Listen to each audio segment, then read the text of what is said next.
5, 6, 7. You all can open your eyes now. So can you please tell me, what is the first 3 things that come to your mind? I'm going to guess on your behalf, okay? I think you visualize that you have a lot of fortune, that is generated a lot of wealth. Or maybe you have a following, like a fan base, like a cult hero. Or that you have a fame, you're very famous. Now, unfortunately, the life of a genius isn't so rosy, or isn't that easy. In fact, the geniuses have the hardest predicaments and the toughest adversity. So, Master of Ceremony, fellow Toastmasters and guests, good evening. Good evening. Although they have the hardest lives, they always differentiate themselves from the others. In fact, geniuses always move out of their comfort zone to overcome the challenge, right? They are the ones who have the courage to go against the norms of society, to invent and innovate. Today, I'm going to showcase 2 colossal geniuses. I'm going to showcase their life to prove my point. So, termed as the Renaissance man, he was versatile. He was a painter. He was a sculpture artist. He was a poet. But above all, he was an inventor. Now, although in today's time he's very well known for his enigmatic paintings like the Mona Lisa and the Last Supper, but his true passion was always innovation. A lot of you might not know this, but he's the one who conceptualized scuba gear, that's breathing under the water. He's the one who came out with parachutes and a flying machine.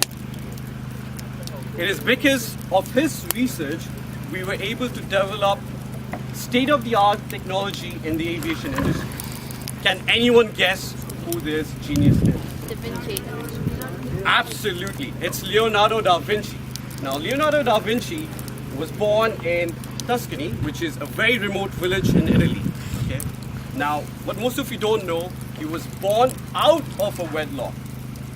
His father was a notable notary, but his mother was a daughter of a poor farmer. Now, because of his illegitimate status, his family would not finance his formal education. Now, because of his status, he also did not have access to the most lucrative professions in Italy. Can you imagine that? Now, for Leonardo da Vinci, his hardest time was his early teens. Can you imagine in your early teens, your existence is not acknowledged? Your existence is not recognized?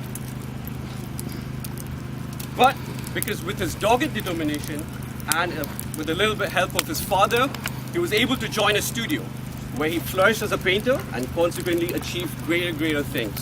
Okay? So he has a very famous quote, which gives us some insight on his try till you die mental attitude. Yeah? So he said, if circumstances put you back, look for other alternatives to achieve your goals. Now let me remind you, he said this in the 15th century, okay? That's 600 years ago. I mean, how many people have, tried and they just stopped because they failed once? It's happened to me. I've done it.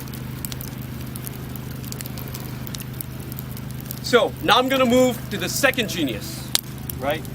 In 1900s, Albert Einstein was a 21-year-old undergrad student in the Swiss Polytechnic University.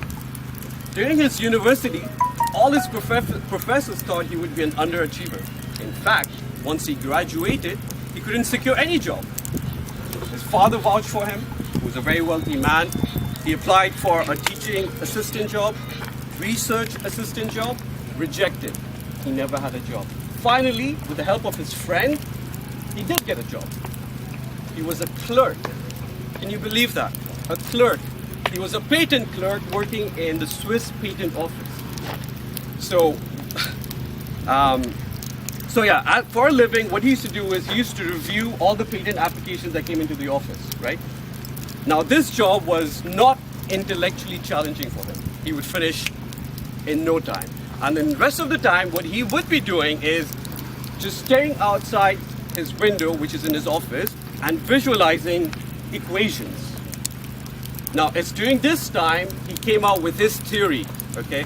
This is the general law of relativity, the law of general relativity.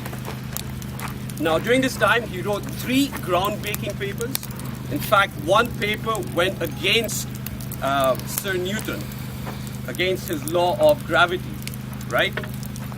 Do you know what happened when he published these papers and he sent it to the renowned physicists all over the world?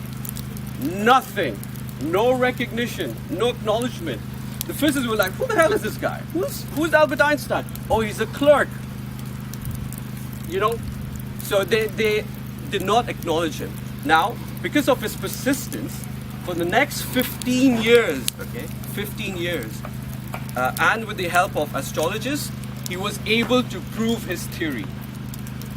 How many people here would, pursue something for 15 years to prove their point? How many people are here? Yeah, so now let me ask you a question. Do you think Albert Einstein would have been able to prove his theory if he was not persistent? Do you think he would have been successful if he didn't believe himself? Do you think he would have been successful if he didn't have the courage to go against society, establish norms by Newton?